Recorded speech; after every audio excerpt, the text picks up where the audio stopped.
Hey Guru listeners, today I want to talk about employee engagement and disengagement. In my experience, employee engagement is key to a high-functioning operation. When employees are interested in their work and work environment, they want to do their best.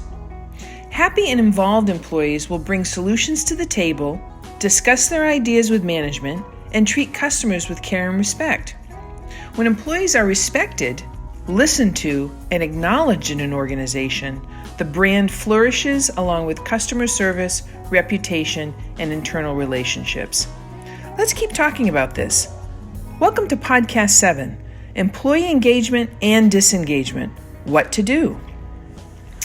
So how engaged or disengaged employees are can be related to leadership and/or culture.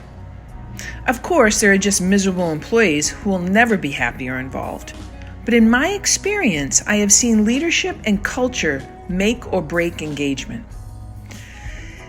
Engaged employees make suggestions to improve things, point out areas of opportunity, and may have goals to grow beyond their current roles. As leaders, it is our obligation to recognize these employees and work with them to help set them on a course for advancement. Have discussions with employees and ask about career aspirations while creating an open-door policy so employees feel comfortable coming to their leaders to ask about growth opportunities. If they have demonstrated leadership qualities, tell them and assign them projects to see how they perform. Observe how they handle assignments and how they interface with colleagues. This sets the tone and promotes a culture of growth and advancement. It is really important for leadership to remember that engaged employees should be focused on, because too many times the focus is on problem employees while neglecting the outstanding employees. It is easy to think that happy employees will always be happy and they are okay. But when we do this, we run the risk of creating disengagement in the current engaged staff. As leaders, we must balance our focus on staff and continually be aware of nuances that can change engagement. On the flip side, when dealing with disengaged staff, it is very important to schedule a time to speak candidly to employees about why they are disengaged. Remember, employees need to feel comfortable and safe to speak freely, so hopefully leadership has fostered that type of environment through staff meetings, open and respectful conversations, regular walkthroughs in the work unit to touch base with employees, and regularly engaging with staff. If not, there are other items to address. Let's assume the workplace promotes an open, truth-speaking culture. Disengaged employees can exhibit a variety of behaviors. Apathy, negativity, and unwillingness to participate are some of the behaviors I have encountered. Whether there is one employee or several that are disengaged, take the time to meet with each of them privately and let them know you have noticed disengaged behavior from them and you are worried about them and how this could potentially affect the team.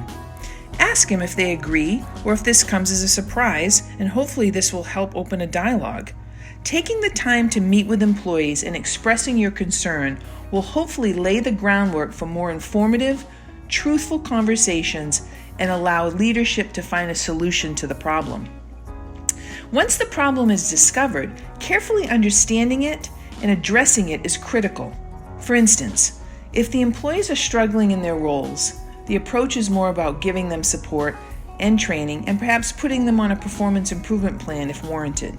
However, if the employees are unhappy working for the organization, then leadership can work with them and ask probing questions to find out the reasons. But if it is discovered the employees are just not happy at the company or in their work unit, then eventually they may need to move on. If the disengagement is fed by team dynamics, which I have dealt with a lot in my career, then leadership must address behaviors, the impact on productivity, the effect this has on the organization and/or work unit, and of course, the impression left on customers and potentially revenue. Leadership must keep an open mind and carefully assess the situation, because the spotlighted disengaged employees may not be the root cause. Their behavior may be the result of something bigger or someone else. Disengagement, like engagement, can come in many different packages. One person, a whole team, a specific business unit, or the whole organization. Regardless how it presents, dealing with disengagement is about communication, discovery, and strategically addressing the situation in a timely manner. When leadership generally cares about staff and how they feel and act, this can turn disengagement into engagement and lead to a stronger organizational structure. Thank you for listening. Have a wonderful day.